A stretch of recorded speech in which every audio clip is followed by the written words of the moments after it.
That's a pain. Yeah, it is. I'm gonna get better though. I'm gonna go moving, I hope. Yep. Well, see you in the mountaintop soon. Yeah. Abby, I cannot see anything of the left side of the room. That's a little better, thank you.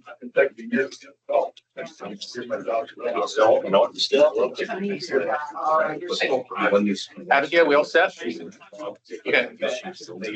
Okay, good evening, everybody, and welcome to the April meeting of the Vermont Fish and Wildlife Board. First thing we'll do tonight is introductions. And we'll go around the room with introductions of board members. And then we'll go back to, we have 3 new board members tonight. We'll give them an opportunity to tell us a little bit more about themselves. Then we'll go to the department and have the commissioner introduce herself and other members of the department. So why don't we start down on this end? Hi, good evening. Ryan Kilborn with Orange County. John Jackson, Washington County. Richard Craig, Vermont County. Jeffrey Corey, Franklin County. Bob Patterson, Anderson County. Brad Frelland, Caledonia County. Martin Van Buren, Rutland County. Beth Dimeling, Grand Isle County. Paul Noel, Orleans County. And online, David, go ahead. David Dean, Wyndham County. Neil Neil Hogan, Bennington County. and Linda. Linda Hook, Essex County. Okay, thank you. And well, let's go to the department. Why don't you go ahead, introduce the department, Commissioner? Great, thank you. Hi, my name is Andrea Shortsley. I'm the Commissioner of the Department of Fish and Wildlife. And I guess I'll pass it over to the major first in the corner. Sean Fowler, Major for the Warden Service. Justin Stedman, Colonel for the Warden Service. I'm Gail Connolly, Principal Assistant to the Commissioner. Hannah Smith, General Counsel. John Austin, Director of the Wildlife Division. David Salzville, Program Manager for Wildlife Management. Andrew Boughton, Waterfowl Biologist. Nick Fortin, Deer and Moose Project Leader. Thanks. Doesn't look like we have any staff online, so. Okay, great. And then, so why don't we go with Jeff? Jeff Corey, why don't you tell us a little bit about yourself? Welcome to the board, and tell us a little bit about yourself. Born and brought up in Fairfield on a family dairy farm. Excavating contractor, maple producer. Love hunting and fishing. Yeah. Well, welcome. Thank you. John? Yeah, I'm John Giacomo. I'm from Barrie. I'm an attorney. I have a law firm. All there has started in the 70s. I'm now one of the partners. Currently chair also the Capstone Community Action, which benefit for waters. It's a great program. Food insecurity, but that term I'm term limited out in July, so that's kind of freed up. Be freeing up time for this. So the vice chair of DRB in my town, 2 kids. My wife runs a Montessori school in town, and yeah, they will be here. Great, welcome. Ryan? Yeah, Ryan Kilborn. I grew up in Derby, Vermont, raised up there. Went to school at University of Vermont. Found my way to Central Vermont soon after that. I'm a consulting forester. Worked throughout the central and northeast part of the state, and now I reside in the town of Washington. I've been there nearly a decade now. So, yeah, avid outdoorsman, and like to chase a lot of game around. So, thank you for the opportunity. Good. Well, welcome everybody.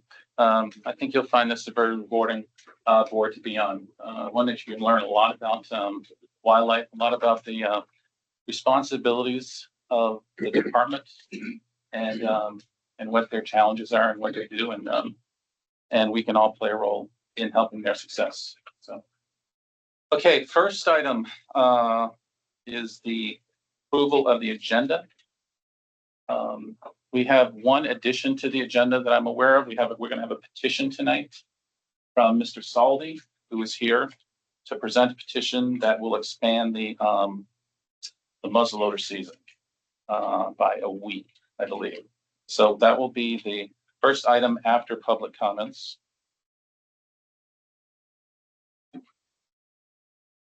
And does anybody else have any comments on the agenda? Any changes or modifications? Hearing none. Okay, all those in favor of the agenda as amended, signify by saying aye. Aye. Opposed? Aye. Okay, agenda is amended. Next, first of all, I see Allison has joined us. Welcome, Allison. Thank you. If you'd like to introduce yourselves for the meeting, that would be helpful. Allison Frazier, Chittenden County Representative. Excellent, thank you. Next, we will move on to the public comment period. And this is a part of the meeting where we give members of the public the opportunity to speak for 2 minutes on any subject they want. It is, they are simply making comments to the board. It's not an interactive process. It's not a debate. It's not a back and forth. The comments don't have to be limited to what's on the agenda tonight. It's really open for any item. So with that said, I have a list of people in attendance, and as I call out your name, if you want to speak, just say yes. And if you want to stand up right where you're sitting, that will be fine. Or if you want to go to the front, that's up to you. First individual is Sarah Gosling from Grand Isle. Everyone, thank you. Appreciate it. Welcome to the new board members. I just wanted to say a warm welcome. I work for Project Coyote. We're a national science-based organization. I'm the Vermont representative for Project Coyote, and what we do is we advocate on behalf of wild carnivore species. I'm speaking today to the board. Generally, I just wanted to let everyone know I've been working on rodenticide legislation at the State House, hoping to further restrict rodenticides. Based on some of the department's data that rodenticides are impacting certain species in Vermont, including fisher and bobcats. I would very much appreciate any department or board support for that legislation.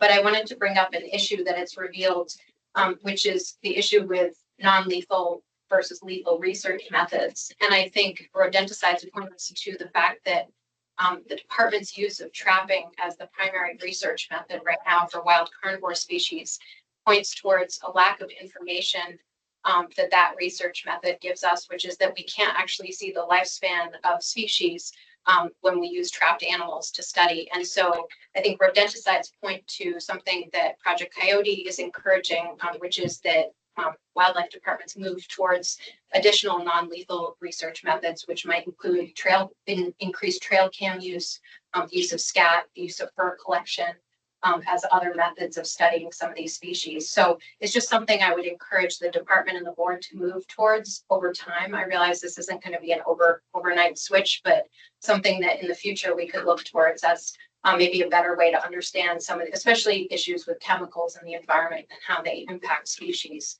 I also just wanted to mention that the North American model ideally points us towards the view of wildlife and wild spaces as a non-consumer model, right? So, I think as a wildlife advocate, I would like to see the department and the board eventually move towards the point where, we're not exploiting natural resources that are the trust of all Vermonters for profit.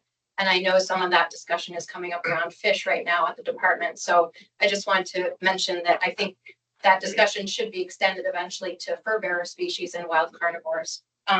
Lastly, I just want to mention that coyotes and bobcats are great allies. Okay, I will wrap up. I just wanted to mention for tick problems, our wild carnivore neighbors in the ecosystem are great allies. So in terms of this moose issue, I think the more of these wild carnivores we have on the landscape, the less ticks we will have. Thank you. Appreciate your time.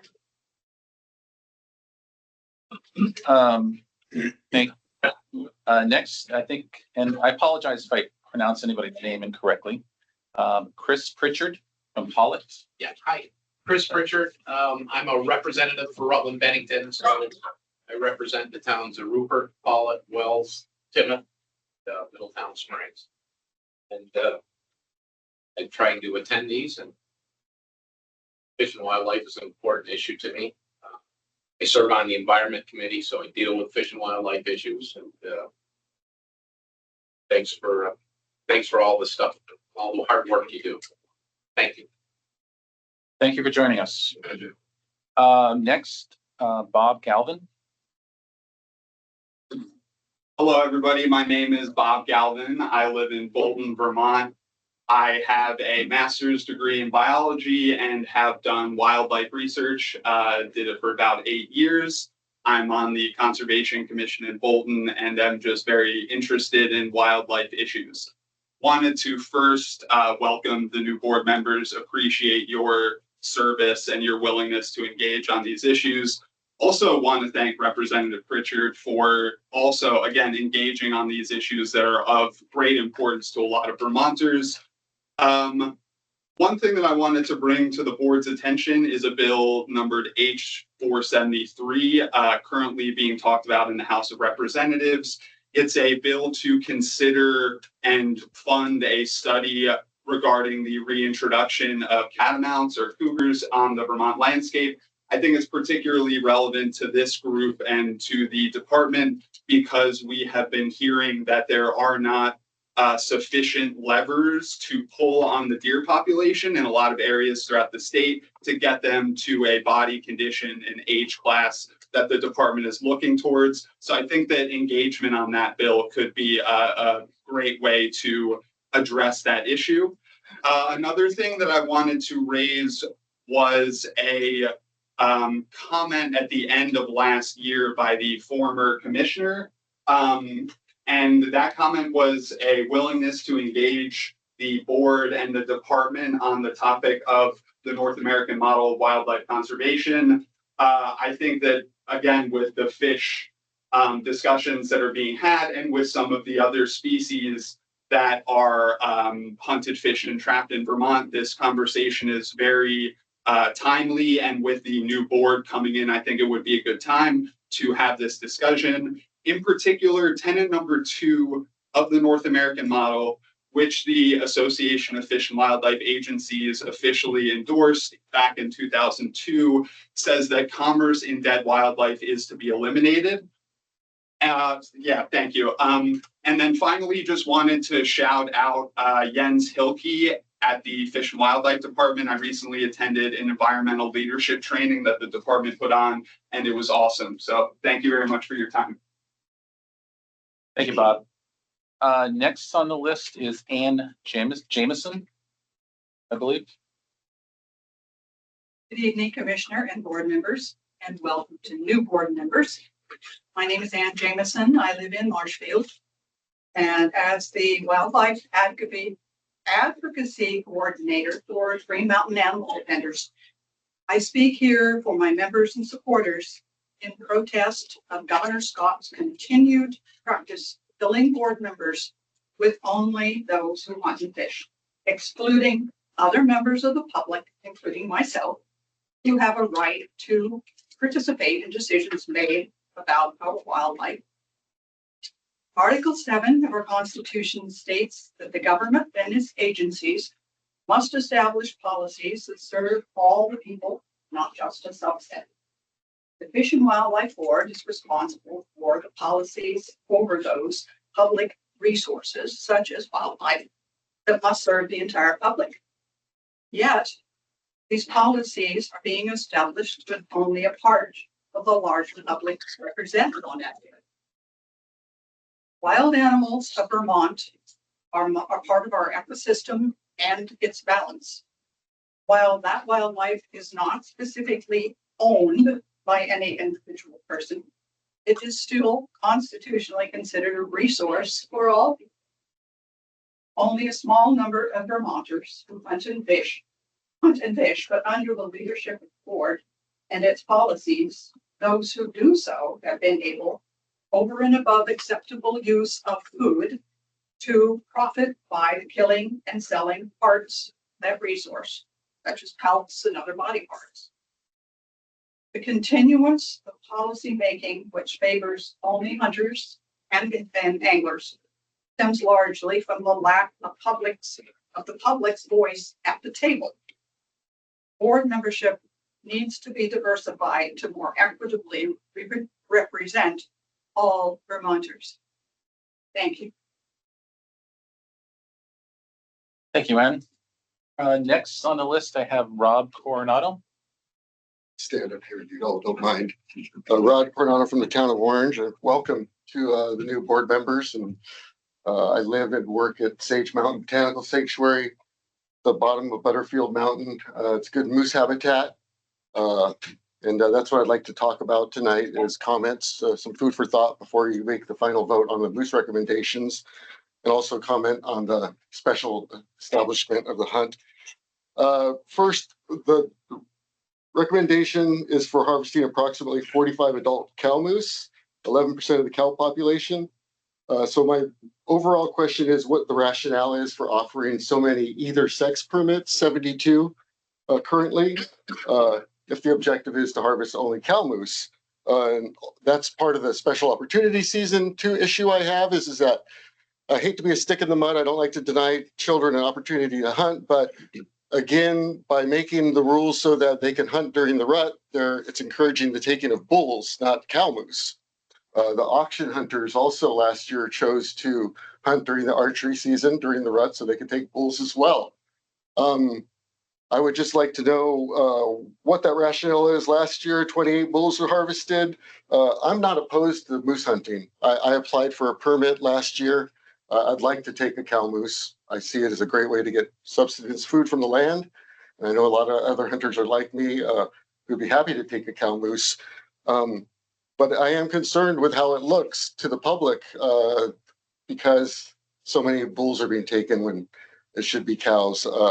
The other thing I wanted to promote was restoration of predators. You know, the moose could benefit from having wolves back on the landscape. And that's another thing related to habitat connectivity and wildlife crossings that would help them survive as they hopefully recolonize Vermont. That's another overall, I think, solution towards bringing our moose population back into health that hopefully all wildlife stakeholders would support. Lastly, I just want to thank Nick Fortin and all the team who are dedicated to preserving our moose population, and I look forward to talking more about this issue. Thank you, folks. Thank you, Rob. Next, I have Jeanette.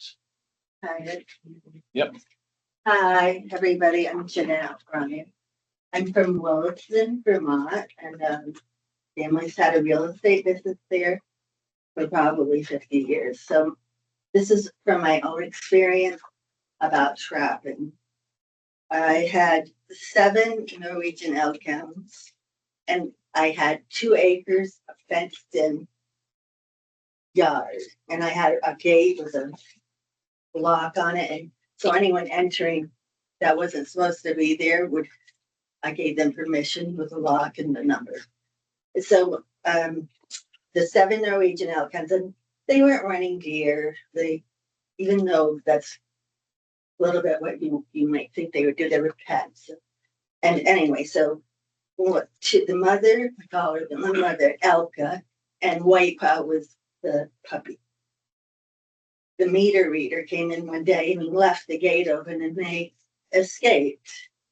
So that night, the mother dog came home, but my little White Paw, who was a year old, she did not come home. And I went looking for her the next day. And I, went miles and with a couple of friends, and she didn't come home again that night. So the next night, she did come home, and she had a huge hole in her side because she got caught in a trap that was about this big. And the reason she probably survived was she chewed on it, and it wasn't anchored with a chain, but a rope. Mm-hmm. So she chewed on it. She was all blood, all matted. Brought her to the vet. And he goes, "Oh, well," he said, "Yes, she probably would have died there. She didn't gnaw through the rope." So I just, we don't need fur coats. We don't need trapping for that or food. So I just get emotional about this because my dogs are my children. And I think the trappers, I've had several jobs, but mostly we have a real estate business. But they could be educated to get a job besides inflicting pain on these innocent animals that usually starve to death because they just went crazy. So I'm just appealing to people that try to have more compassion about animals. They belong to everyone. It's Mother Nature's world. So thank you. Thank you, Jeanette. Next we'll go to Cassie Burdyshaw, I guess. Thank you. You got it right. All right. My name is Cassie Burdyshaw, and I'm the Vermont State Director for the nonprofit Animal Wellness Action. We work on seeking humane treatment of all animals, including wildlife. I live in Warren.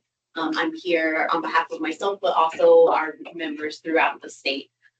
So I appreciate the opportunity for the public to participate in these meetings, and welcome to the new members.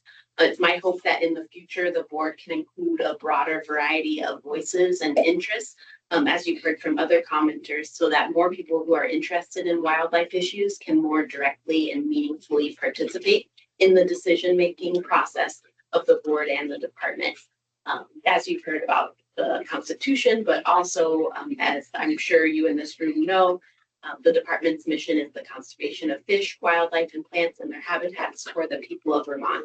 And the language isn't explicit about which people of Vermont. It means all people of Vermont. And so we'd like to see the leadership on the issues to reflect that.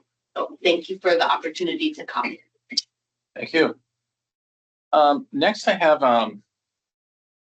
Kevin and Mr. Saldi. Do you? Either you No, that's just for the. Just for the petition. Okay. So I think that is it for public comments. Brad, I want to do public comment too, if I may. But I'm Kevin Lawrence. Kevin, yeah, sure, absolutely. Yes. Yeah. So Kevin Lawrence from Orange County, Newbury, Vermont. I'm a past chair of Vermont Fish and Wildlife Board. I was on the board for 7 years. I'll explain that later. But I think it's probably one of the most largest honors you folks can have as lovers of the outdoors and users of the outdoors to be on the board. It's good. Time goes by really fast. Ryan Bailey will tell you that. It just kind of disappears on you. But I just want to point out also that your regulational charge is to just determine how people bring home animals that they hunt, fish, and trap. It's all about bringing it home. Yes or no, how many, when, that kind of stuff. That's really the charge you have for regulating wildlife in Vermont. There are folks who would like to maybe take some of that right away from hunters, fishers, and trappers. They maybe want to limit it or they want to change it. Keep in mind that you can keep cutting off parts of your body and giving them away and imagining that they'll be satisfied. But that's not really how this works. You know, there's always going to be a desire for more and more. I encourage you as a board to imagine that Title 10 should be the rule you follow, where you're looking for healthy and abundant wildlife species, which is what you're really after. And that's probably the most important part of your job. Think of it that way. Don't think about what you need to give away in order to make other people happy, in order to somehow get away from that healthy and abundant standard. That's what I had in mind. Just for you folks, enjoy your time. Make sure you give me a call if you have questions. And your job is to direct the department. So don't sit around waiting for the department to tell you what to do next. You know, you can raise your hand, have an amendment. You can raise your hand and change the course of the regulations. So please do so. Thanks. Sorry, Brad. Okay. Is there anybody online that has would like to speak during the public comment period? I don't see anybody. Don't see anybody either. Okay. Okay. Thank you, everybody, for the comment, for the inputs. It's much appreciated. Moving on to the next item will be the presentation of a petition by Mr. Saldi and Mr. Lawrence, I believe, or I guess it's both of you together. And what we generally do here is every time there's a petition, we give the presenter an opportunity to speak about 10 minutes presenting the petition and what they're trying to achieve with the petition. And then we give the department the opportunity to respond as well too. This petition is a little bit different in that typically a petition is received for the purpose of opening up rulemaking, to want to make a change to an existing rule. This particular petition relates to the big game deer management rule that is currently open. And we have already taken a lot of public input and will continue to take more input over the course of 2 more meetings that we're having. So after this petition, we will likely forward this petition to the department and have them taken into consideration as part of the public comment process and include in the final recommendation to us for rules. So just, Does everybody have a copy of it? everyone has received a copy of it. I don't know if everybody has a copy in their hands. Bert, I'm just gonna pass one out. Sure, if you have one, that'd be great. Sorry for the online folks, but it's mostly on the back side.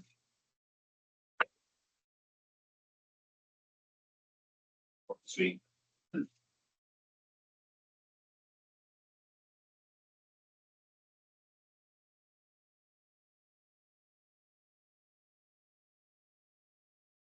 So. Thank you for letting me speak, folks. Floor is yours. I first brought this to the board in 2017. I was told there would be a discussion included during the 2020 deliberation of the Deer Rule. But it didn't happen. I had conversation with leadership prior to this presentation you received this time around and thoughts that it would be part of the proposal, at least just within the discussion proposal. So I was disappointed that there was no mention of it. I'm bringing this to you because I know you could amend it into the rules if you choose to. In Nick's presentation to you, questions were asked about the idea, and he said that while he was not fully supportive, but he partially wasn't afraid of it. He seemed to be pretty middle of the road while working with it, and you as a board have the authority to amend this into the rules, into the current, into what you're working on currently. I know the department's counsel said that you would have to start over and make it a change to this. Make a change to this. But you can, but that can't be accurate because in a recent round of fur-bearing rulemaking, you made changes week after week, month after month, without starting the process over. If you were able to do it for that contentious issue, you can do it in the case of this as well. It is a step in the process, not of a process. And I'm standing here asking two board members to stand up with a motion and a second to add the 5 days to the regular muzzleloader season.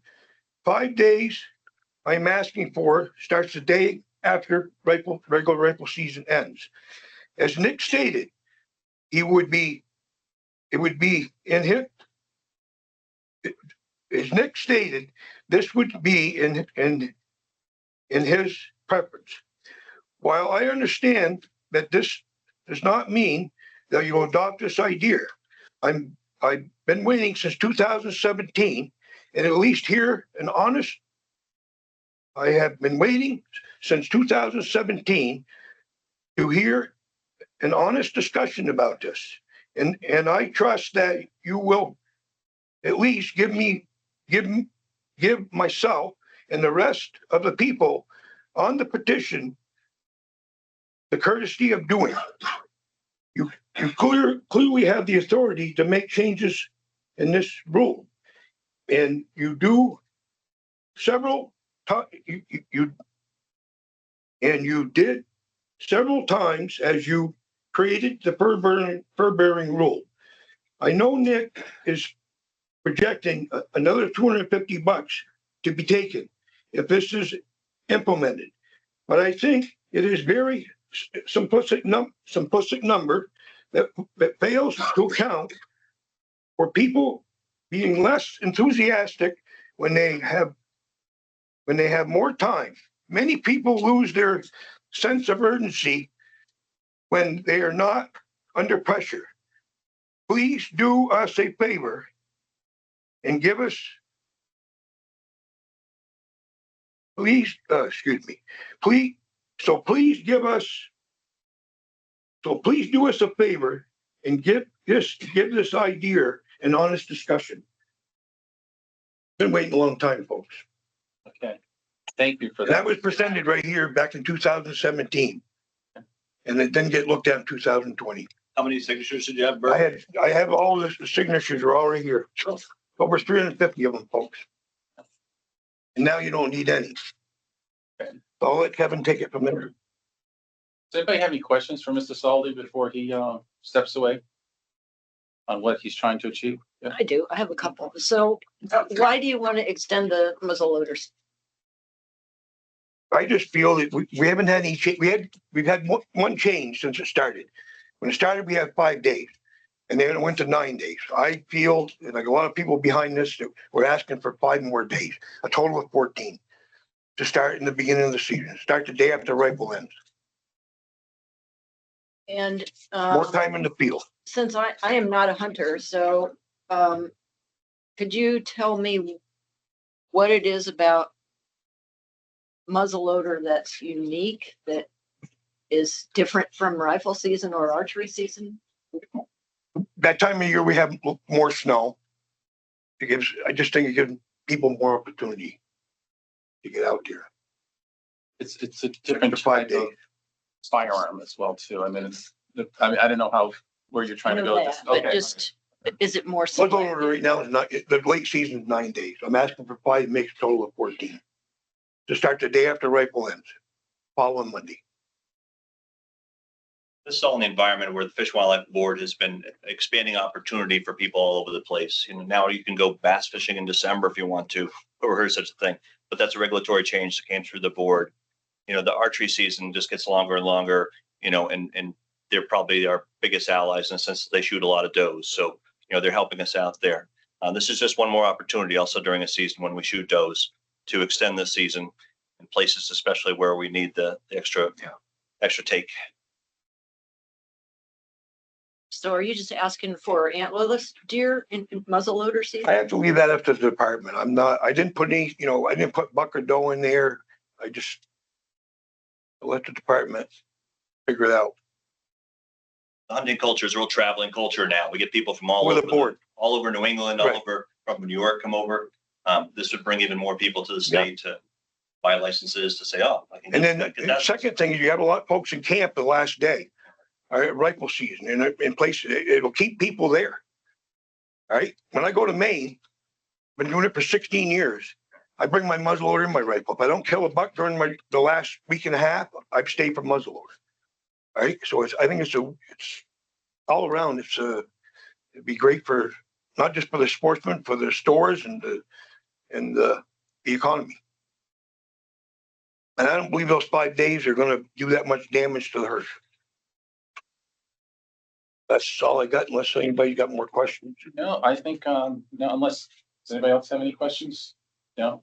So again, I'm just asking for a board member to get up and 2 board members. I don't know that that's going to happen tonight. This particular item was not on the original agenda, and if an action is going to be taken on anything, it has to be properly warned. This was an amendment to the agenda tonight when we got here. Right, but you guys did receive this on the 28th of February. Right, but it wasn't warned as part of, so again, the rule No, is currently agree. open. Yep.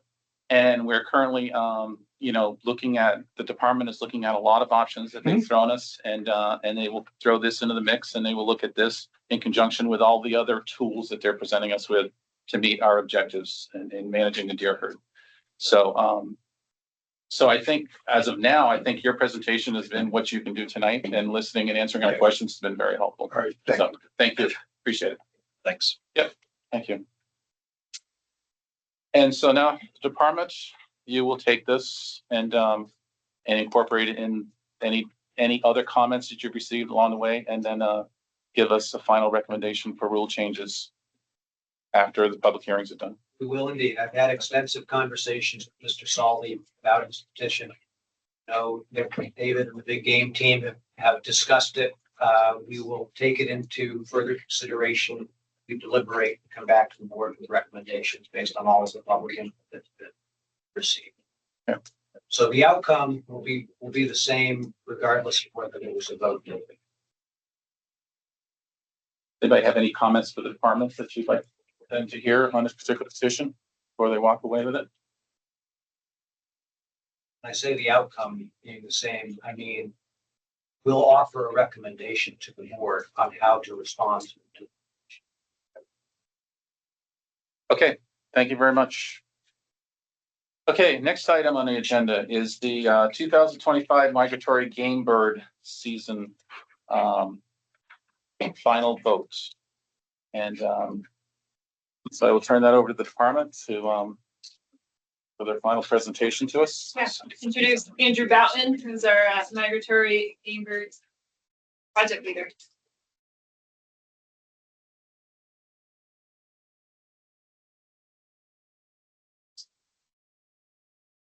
Andrew, if I may, as you're getting up and going, not to distract you, but since we have some new board members, it might be worthwhile for you to just give a brief introduction.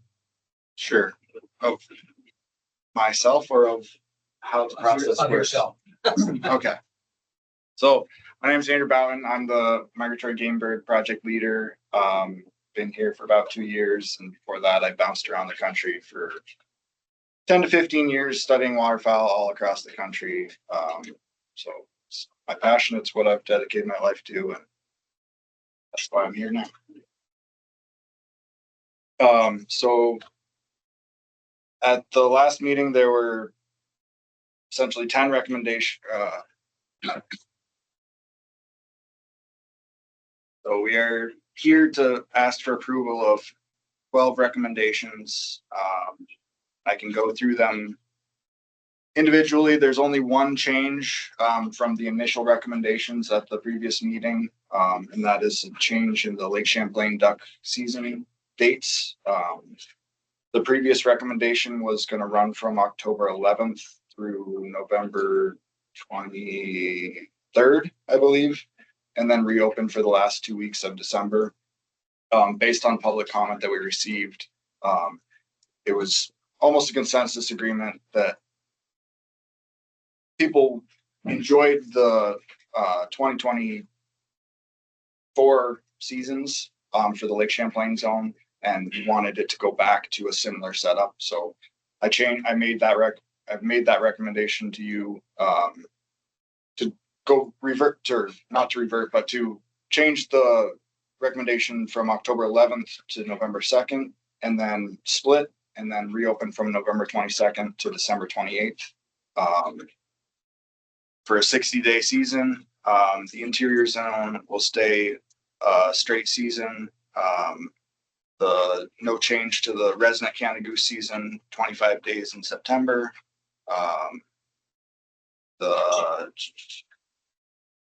No changes to the migrant Canada goose season.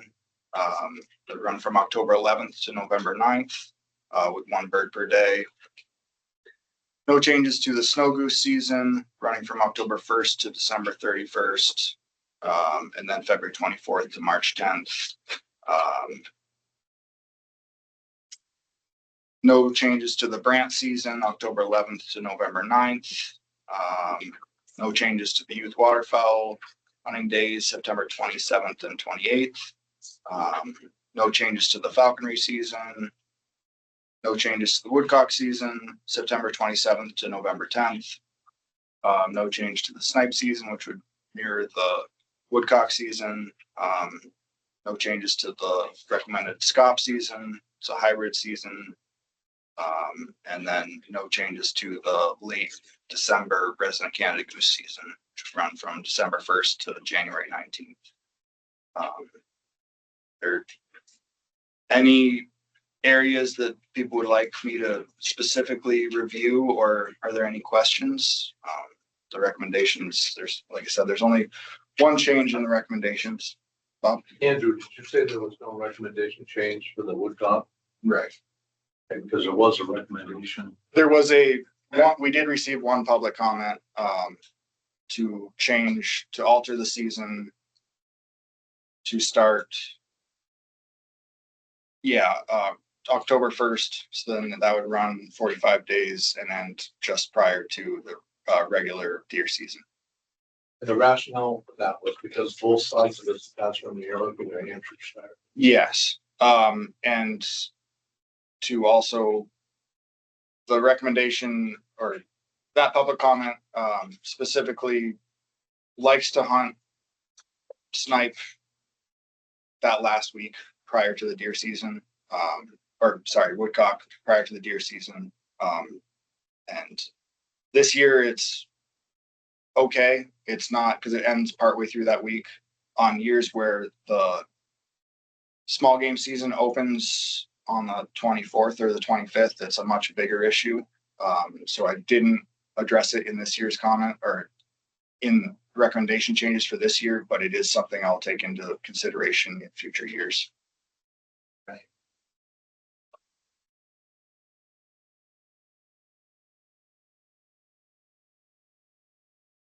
Any other questions for Andrew? Clarity needed on anything? So Missisquoi is in the interior Yes. because it's always been that way. So it goes back to a lot of back and forth discussions and a lot of contentious waterfowl meetings. Siskoi Bay freezes before the rest of the lake. And so the Siskoi hunters didn't like having a split season. So they wanted to have a straight season. So they basically asked to be lumped into the interior zone because then they can have a straight season and get more hunting opportunity. That change was made like 10 years ago.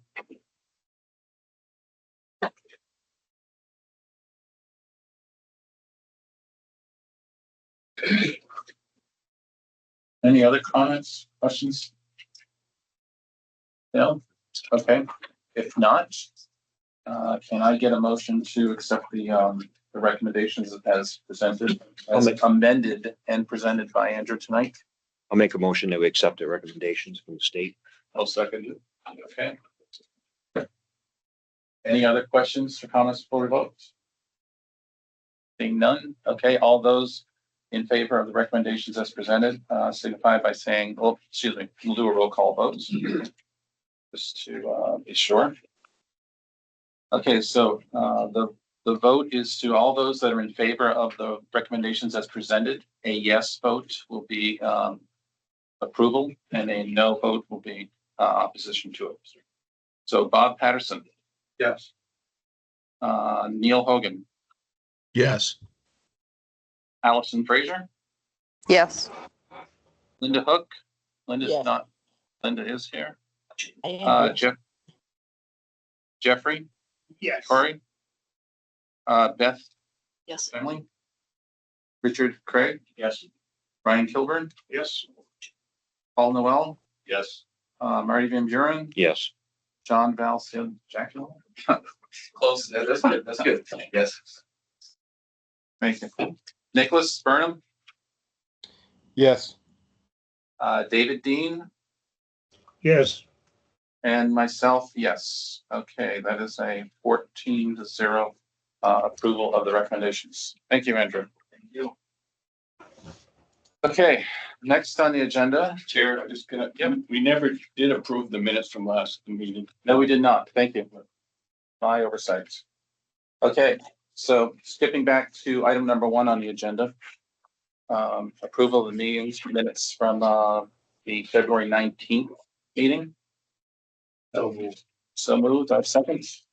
For those over here, I have a motion and a second. All those in favor of accepting the minutes as presented, signify by saying aye. Aye. Aye. Aye. Aye. Opposed? Ayes have it. Okay, minutes approved. Thank you, Paul. Okay, moving on to the next item is the 2025 moose season recommendations, a final vote. And Nick will be presenting that. Department would like to present Nick Fortin, the Moose and Deer Project lead. All right, I'm up for one. All right. Because you all don't know me, so I'm Nick Fortin. deer moose project leader. I've been with the department going on 10 years now as deer project leader, 5 years as moose project leader, which apparently is too long because I get referenced by name in a lot of public comments now. So I don't have a presentation. Our moose proposal for you right now is the same one we presented in February, same permit allocation, 180 total permits. I do want to touch on some of the public comments, which hopefully you've all had a chance to at least skim through. The comments from the pre-public hearings in March are in there, as well as all of the emails we received. But before I get into specific comments, I want to touch broadly on the nature of public comments that we receive on a variety of topics. I've been reading a lot of deer rule related comments lately. There are a lot of comments on a lot of things that we propose that are very uninformed, right? People read a headline and they comment on whatever the headline was without actually reading a proposal. Or they hear one line somewhere in a news release and they comment on it without actually knowing what we're doing or the reasoning behind it. And I bring that up because it's somewhat relevant to the comments on the moose rule, but because you're going to see a whole lot more of that over the next couple of months, particularly related to the big game rules. There are a lot of comments from people commenting on a headline in a news release. They didn't actually read the thing. So just be aware that that is a significant component of public comment on anything we do, right? But to the specific public comments, the comments from the public hearings on the moose permit proposal for this year, I'm not talking about any of the rule changes, just the permit proposal, were overwhelmingly supportive. A lot of people had no comment, right? They were interested in the other things we were talking about at the public hearings, the deer rule changes mainly. But those who had comments were mostly supportive. There were a fair number of people who had questions about winter ticks and the health of moose, which it's a logical thing to have questions about. To those of you that didn't make one of the hearings, I had a lot to cover, particularly the rule changes. So my moose season presentation was shorter than what I gave to you. I didn't touch on winter ticks in that presentation. So naturally, people ask questions about winter ticks. And then there were actually a fair number of people asked what we're doing to increase moose numbers outside of Wildlife Management Unit E, or how, what are we doing to manage moose outside of WMUE? And the short answer is there's not a lot we can do, right? It's moose are limited mostly by habitat outside of E and lack of young forest habitat specifically. We don't control most of the habitat.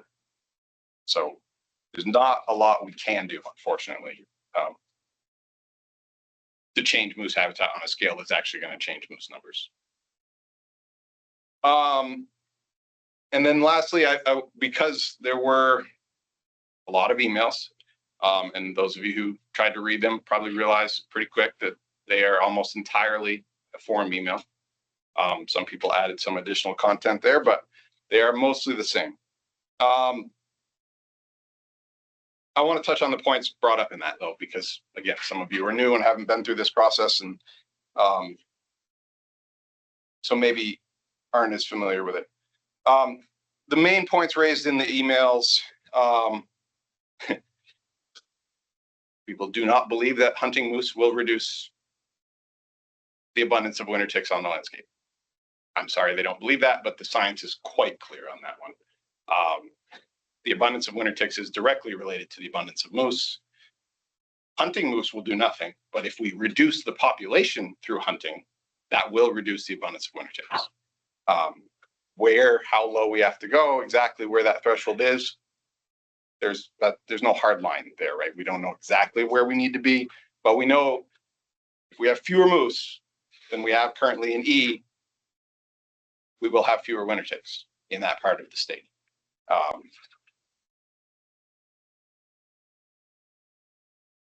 Related to that, several people asked, why not focus on killing the ticks instead of killing the moose? I presented this when I presented in February. I usually touch on it in public hearings, but didn't have a chance this year. But winter ticks are native, just like moose are. Yeah, we don't like them. They're gross, right? But they have a right to be there just like the moose do. But also, like, there is no way to treat winter ticks across the whole landscape. It's not practical, feasible. Someone wanted to give us $1 billion, we could probably go catch every moose and treat it once, but we'd have to do that every single year. The driver of abundant winter ticks is abundant moose.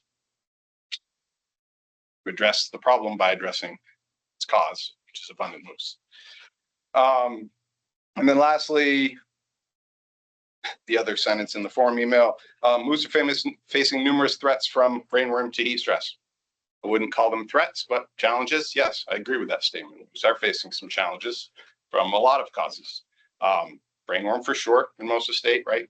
Abundant deer, not even that abundant deer, but where there are more deer, you have more brainworm, that limits moose populations. Heat stress, not an issue for moose. A lot of people want to bring that one up. That's not an issue for moose, right? Moose change their behavior, maybe when it's hot. I don't like it when it's above 80 degrees. Neither does a moose. That doesn't mean they like suddenly tip over and die when it's that hot. Heat stress is not an issue for moose. They just change where they live. They're not going to live in the hottest parts of Vermont. They never really have.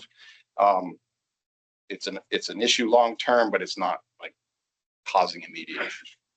So at the end of the day, not really new information that came up that would cause us to change our recommendation. So our recommendation before you is, again, same that we presented in February, 180 total permits. It's the same allocation we've had. This would be the third consecutive year of that. Any questions on Mine's just more of a comment. And I think that, I think this part of the equation, I don't think people here or aren't as aware of it. And you're right, all they hear about are the ticks, the tick component of it.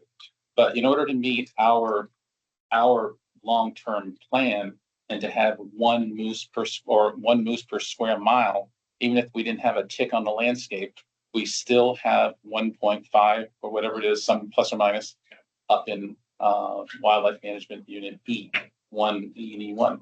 So even beside that, we would be still issuing permits to try to achieve that one moose per square mile. And no one seems to, I don't know if it's understand, but take that piece of this into consideration either. Yeah, that's a good point. And even I get caught focusing on the tick issue because that's what people focus on. But yes, we have an abundant moose population. We would likely be hunting them regardless of the tick issue because they are abundant. I ask you questions again. So just to make it absolutely clear, moose hunting is only happening in Wildlife Management Units E, right? Correct. And where there are moose elsewhere at lower densities, they're reasonably healthy. They are not severely impacted by winter ticks. I don't know that I'd go as far as to call them healthy. They have other challenges. Their habitat is very low quality in the rest of Vermont, but yeah, they're not impacted by winter ticks. So calves are not dying from. Right. At least very rarely it does happen. And that's due to the lower moose density. Yes. Yes. And I don't want to suggest that like there are moose in probably every moose in Vermont has some winter ticks on them. Winter ticks are one of the most widespread ticks in North America. But again, like Southern Vermont, Central Vermont, even we're probably talking like a couple hundred, maybe even a couple thousand ticks on a moose. That's not a problem. When you start tens of thousands of ticks on a moose, that's when it becomes a problem. So there are winter ticks everywhere, but they just aren't abundant enough to cause problems outside of E, where moose are highly abundant. So a question about when do you know, or when will we know that this approach is working? And you know, in terms of before we are able to say yes, it's a success, or no, we need to change gears and elsewhere. First thing is we need to actually reduce the moose density number, right? It's not the hunting, it's the actual reduction of the moose population. So once we've reduced the moose population, and it looks like we are starting to tip it down in E. If we can get to 1 per square mile for a couple of years, I would say, we should see improvements in health. Again, the when is when we get to that density estimate, right? I would say we're already seeing hints of improvement in health, just nothing significant enough or consistent enough to like claim victory yet, but it's gonna take some time. The tick loads on the harvested moose that you examine have. Tick loads are trending downward very slowly, but they're still considerably higher than anything we saw when we were hunting moose in other parts of Vermont. They're still more than double what we saw in any other part of Vermont. I'll have one more question. No one else is asking. No one else has a question. So there was a public comment earlier this evening about the allocation split and how we are proposing, or the department's proposing more bull moose than I think they would like to see. So can you just address your thought behind the, again, I mean, you have, but just to reiterate that for us so that we can understand, especially the new members, how you arrive at that allocation split. Yeah, so the way that 180 permits is split, and you can all see this, but there are 100 antlerless only permits and 80 either sex permits. And at the end of the day, that gives us a roughly equal harvest of bulls and cows, right? Last year, yeah, it was, I think, 29 bulls and 33 cows, something like that. But we're shooting for that roughly even harvest of bulls and cows. Yes, cows are what we target to reduce population, right? To bring that population down, we need to harvest a certain number of cows. But we also want to keep a relatively balanced sex ratio in our moose population. We can't just shoot cows, because then we're going to end up with this probably not a huge biologic problem to have a whole lot of extra bulls, but I will say bulls carry considerably more ticks than cows. So we're just trying to maintain kind of an even sex ratio in our harvest. That takes more antlerless permits than either sex permits, although they allow a hunter to shoot either one. Most hunters will choose to take a bull if they have an either sex permit. So it ends up close to even, and that's what we're shooting for, is a roughly even harvest. The bulls have a larger core area, so they're like. Bulls pick up more ticks because ticks are questing during the rut, and bulls are really active, so they're traveling a lot during the rut, seeking cows, and so they end up picking up a lot more ticks just because they're putting more miles on, essentially. What is your projected success rate?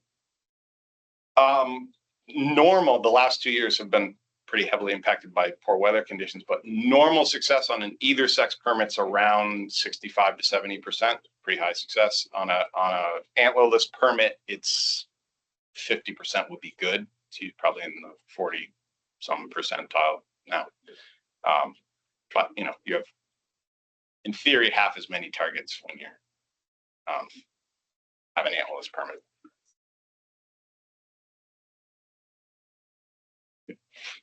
Non-tick question. Great. The auction. I'm sorry, I'm new to this, but I remember discussions at the board 20 years ago, the auction. It's always bothered me. And I still don't understand. What is the intent? What's the purpose and the equity part of it? That's always been bothersome to me. It's been around since long before I was moose biologist, so I couldn't tell you the initial intent, other than obviously to raise money. Which it does. All of the funds go to essentially our conservation camps that are raised. It has to go, I think by statute, has to go to conservation education. We can't use it for management. And there is statute that I'm thinking the wording changed a few years ago. It was a statutory requirement. It was not the department or the board. Initially, I don't know if it requires us to issue them now. I don't know how much, if we have an option to issue zero, but there is value to it. Yes, I on one hand, I definitely agree with you on the equity side, right? Essentially letting the richest people buy a permit, but it does provide important funding. How much has it provided on average or last year? Last year, I think last year was our high. So we issued 3. We actually could issue 5, right? It used to be five, it was set at 5, and that became a problem when we started issuing low numbers of permits. It's now, could be up to 6. It's capped at 10% of our total permit allocation, no more than 10%. So it could be as much as no more than 6 also. We only issue 3 though. I don't feel like we need to issue more. The last year, I think, was a high. I think the 3 permits went for 15,000, 15,000, and 14,000 something. So $45,000 It is a statutory. to issue that we have. Yeah. So Is this statute, does the statute say you have the auction? Does it say how many, or do you have to have the auction no matter what? we have to have, I think we can, If we the could board issue. establishes a moose season, there shall be an auction. Not more than 10% of the total number of moose permits authorized by the board shall be set aside to be auctioned. So as Nick said, we've set aside, We have 3 3, now, which is, yeah. we could issue, we could do more, but we could auction up to 6. because we're keeping it, I mean, we could issue 1, I guess, theoretically.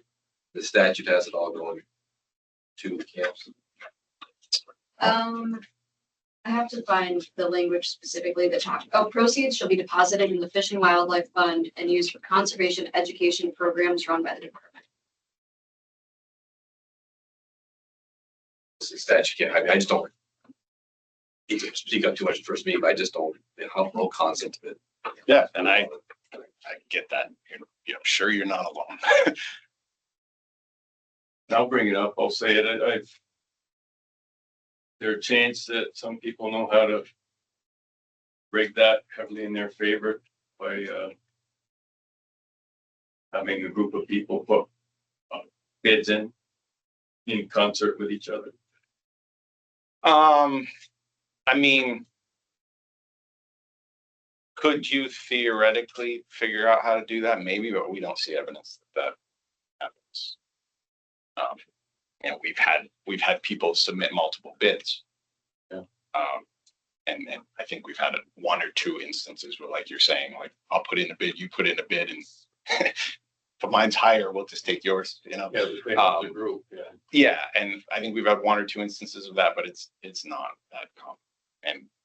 And frankly, although those numbers are very high, we're one of the cheapest auction permits available.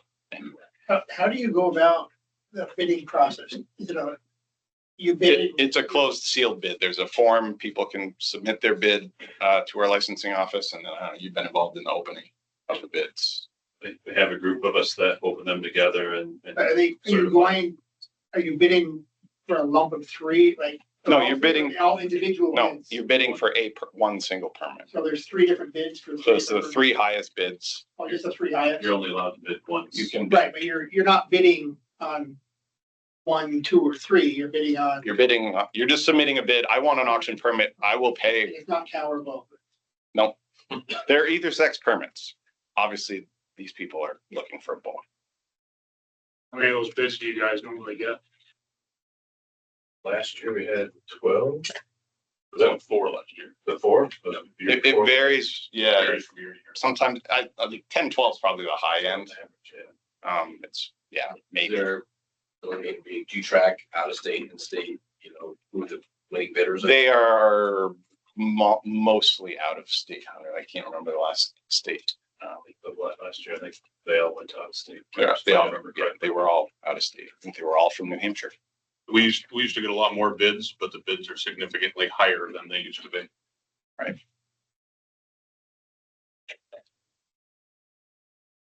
So one thing with a permit is it's 5 years. So you acquire one, you can't put in for another one. Right. That's something. But yeah, that's all permit. That's all permits, regardless of whether it's.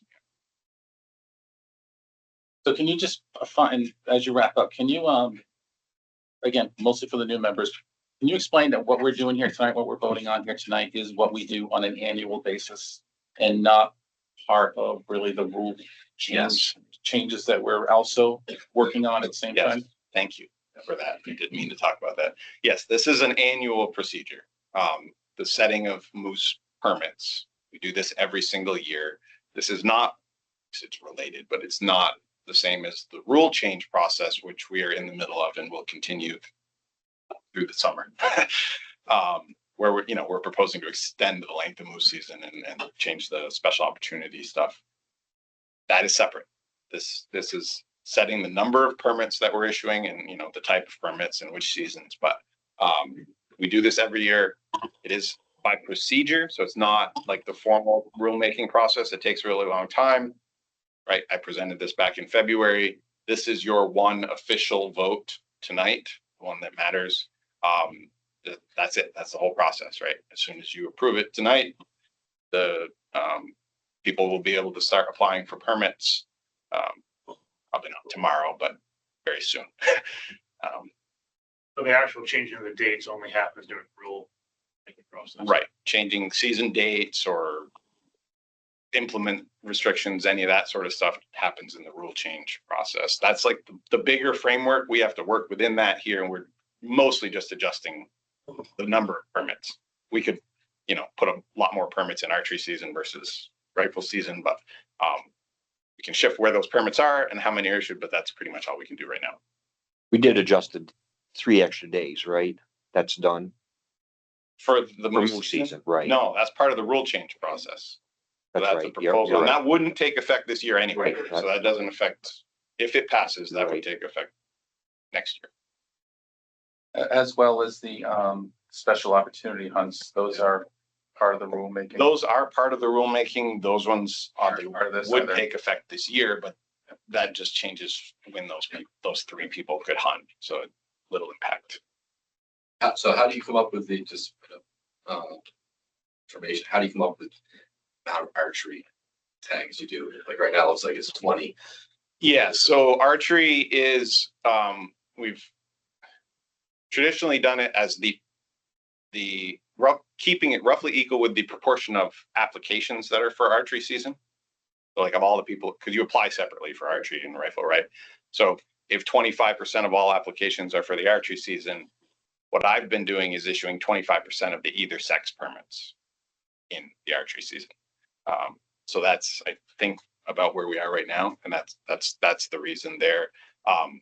There's also a balance in keeping enough harvest during the regular season, because that's when we collect a lot of our important biological data. So we want to make sure we get a good sample size in the regular season. And once we hit that, then we can kind of play with the archery season if we want to. The other consideration there is that in recent years, most, if not all, of the auction winners choose archery. So I'm kind of assuming that's going to be the case also in considering that number. Did had her hand up, but I don't see it.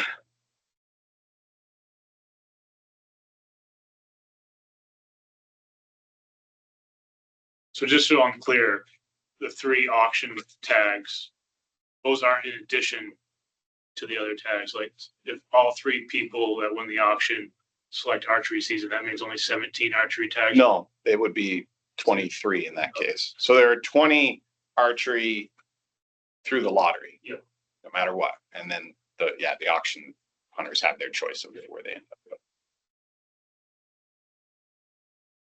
So the proposal is on page 12 of this document here.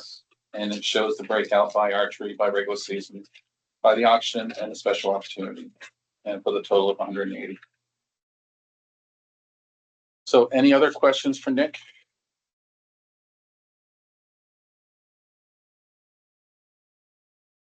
If not, could I have someone make a motion to accept the recommendation that's found on page 12 of the move? I would move approval of the recommendation made to the board. I'll second. I have a second. Okay. Any further questions, comments? There are none. We will take a vote. So again, all those that are in favor of the recommendation, as I call your name, signify by saying yes, and those opposed, no. Bob Patterson? Yes. Neil Hogan? Yes. Allison Frazier? Yes. Linda Hook? Yes. Jeffrey Corey? Yes. Beth Dimling? Yes. How am I pronouncing it? Dimling. Okay, I'm sorry. Dimling. Okay, Richard? Yes. Ryan? Yes. Stillborn? Paul Noel? Yes. Marty? Yes. Bjorn? John? Nelson Giacomo? Yes, yes, that was good. All right.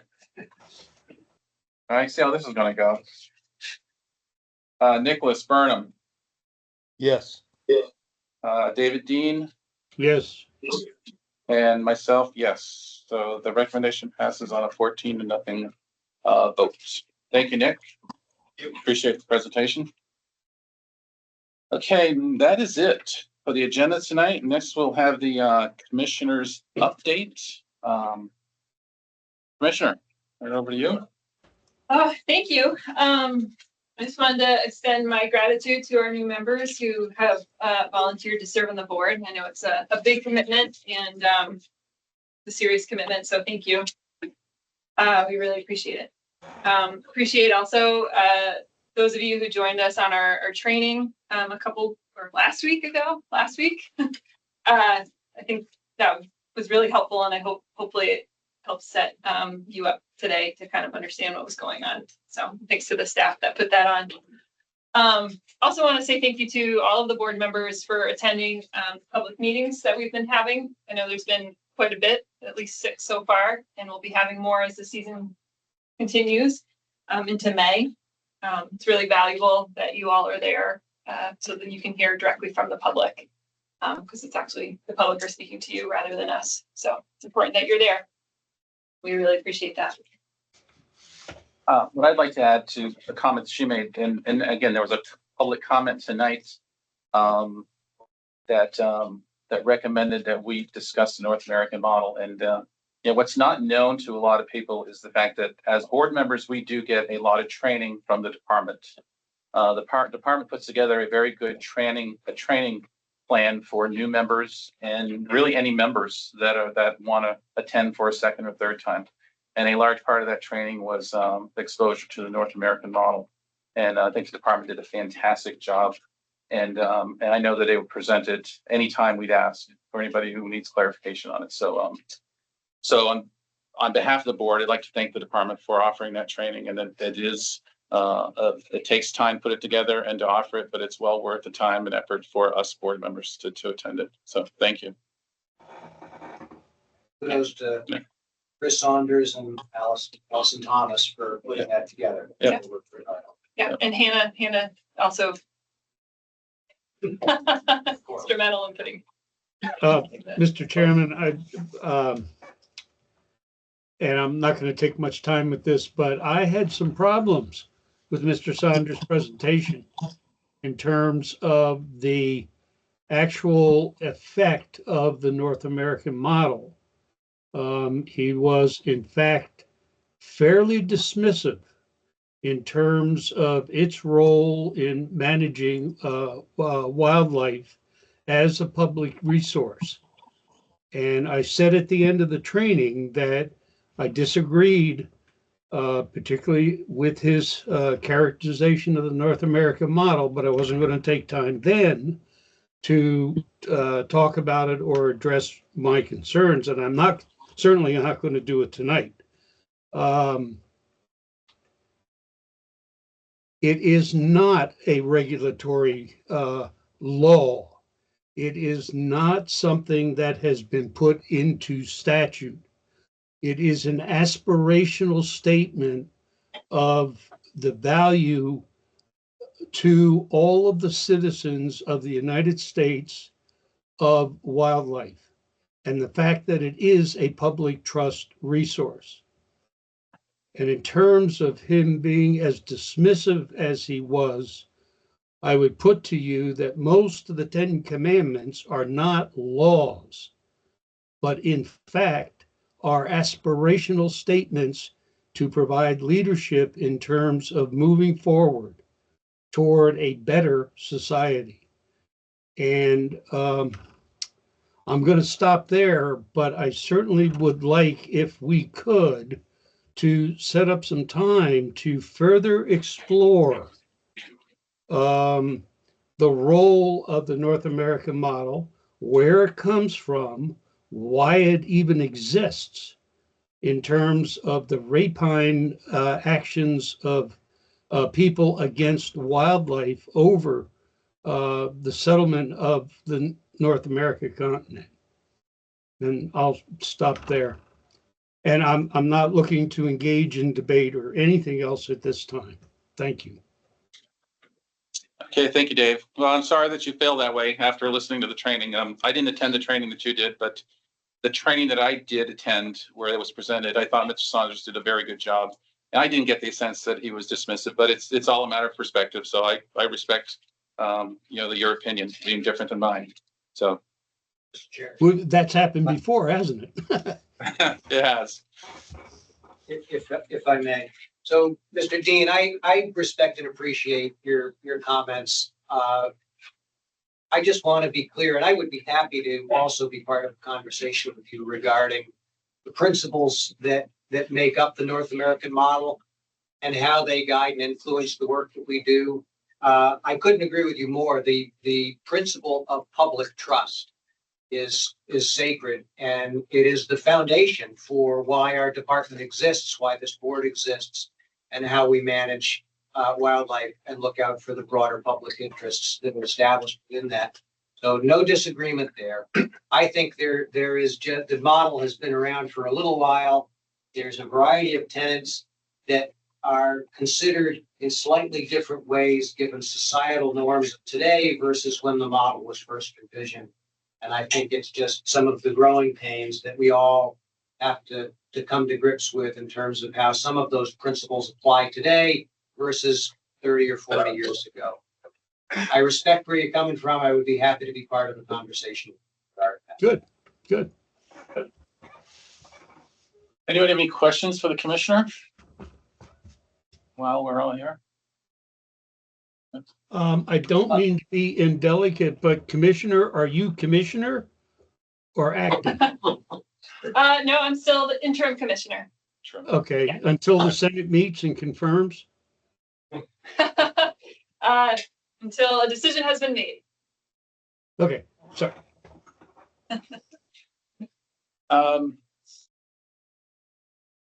Has everybody received, I think everybody has received a copy of our meetings, our proposed meetings over the course of the summer.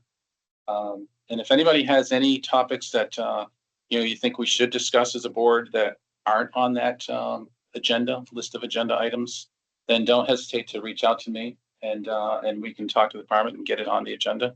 It's a full agenda where, we got a lot of great discussions and things going on, but if there's something out there, don't hesitate to reach out. Do you mean the calendar? Calendar, yeah, of meetings and stuff, yeah, and what the kind of the outline of each meeting is.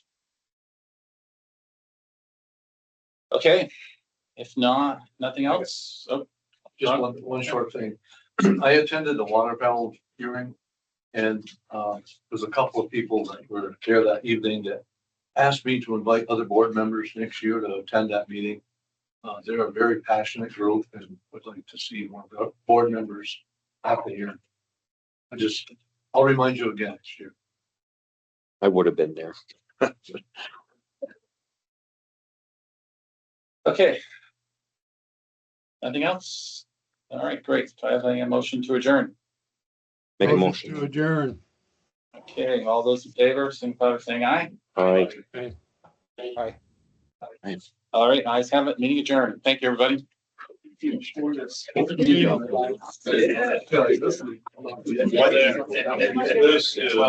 midnight meeting.